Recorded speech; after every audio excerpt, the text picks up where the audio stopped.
Si tu aimes mes vidéos, mets-moi un pouce bleu, abonne-toi et active la cloche de notification. Paul Gauguin, le peintre trader, c'est ce qu'on va voir aujourd'hui dans cette vidéo.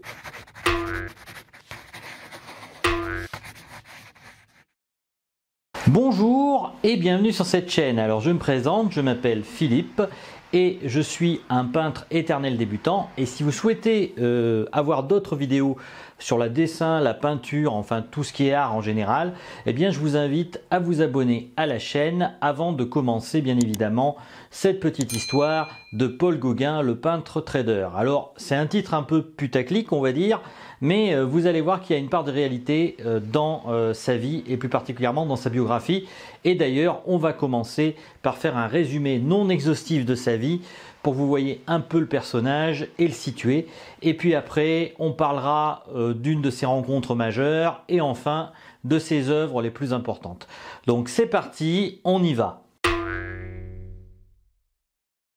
Pour commencer à parler de ce dernier, on doit d'abord souligner que sa grand-mère maternelle n'est autre qu'une écrivaine féministe d'origine franco-parisienne, à savoir Flora Tristan. Il naît donc à Paris le 7 juin 1848, mais très vite il va partir au Pérou.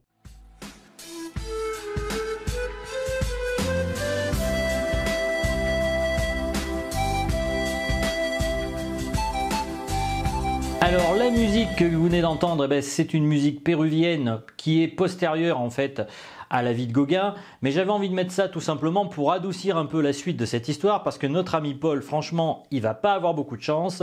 Et tout d'abord, il va perdre son père une fois au Pérou, un an après sa naissance, le 30 octobre 1849. Par la suite, sa mère mourra assez tôt à l'âge de 42 ans.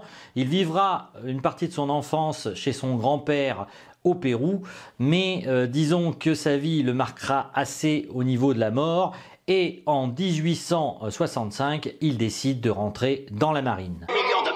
En 1871, il rentre de ses pérégrinations dans la marine et il décide de quitter ce métier alors qu'il a un grade de matelot première classe.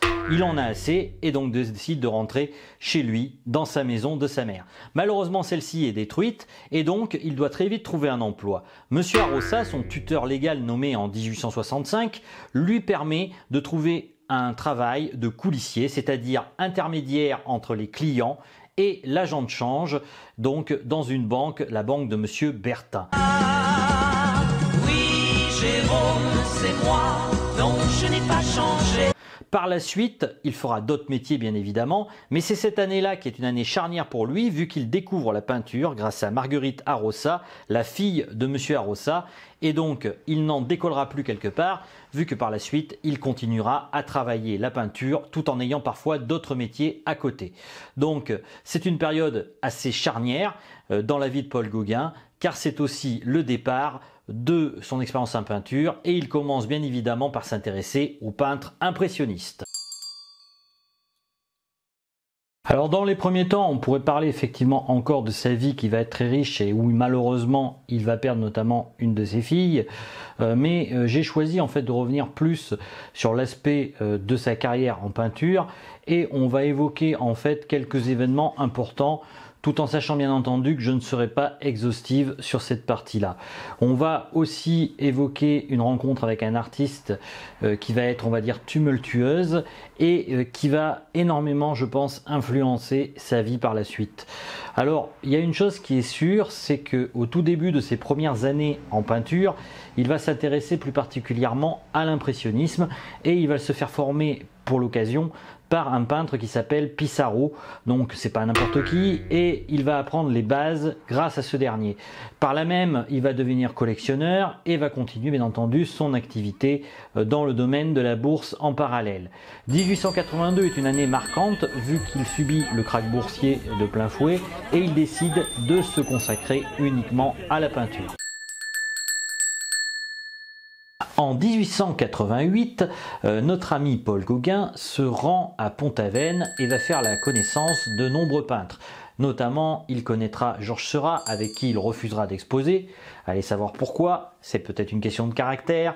Toujours est-il qu'il fera également la rencontre de Vincent van Gogh et suite aux sollicitations de Theo Van Gogh qui lui proposera 150 francs pour venir à Arles. Il lui rendra visite et c'est là que malheureusement les choses se gâtent.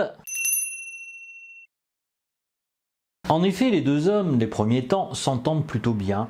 Ils boivent régulièrement et sans doute que l'alcool n'a pas aidé à l'amélioration de leur relation. Toujours est-il qu'ils commencent à entamer une discussion sur la manière de considérer l'art. L'un considère qu'il faut uniquement peindre d'imagination et l'autre dit qu'il faut peindre d'après la nature. En tout cas, c'est le cas de notre ami Vincent. La dispute commence à monter et peu à peu, notre ami Vincent Van Gogh se serait coupé l'oreille devant Gauguin qui, pris de panique, serait parti parce que franchement, ça le fait pas. Une autre version avancée par des spécialistes disent que Paul Gauguin, plutôt bon maître d'armes, aurait blessé Vincent Van Gogh en lui coupant l'oreille avec une de ses armes. Ça, on le saura jamais vraiment. Toujours est-il que c'est la première version qui est retenue par rapport en fait à cet épisode quelque peu tumultueux, comme on peut le dire, et Vincent repartira avec une oreille en moins.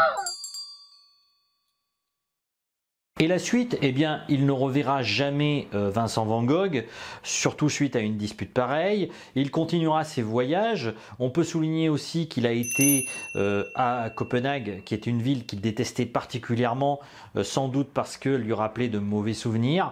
On peut aussi noter que par la suite, il va de plus en plus s'éloigner de la civilisation occidentale qu'il déteste vraiment et va s'installer dans les îles. Alors tout d'abord, il va aller en Polynésie à Papeete, essayer de vivre avec les autochtones.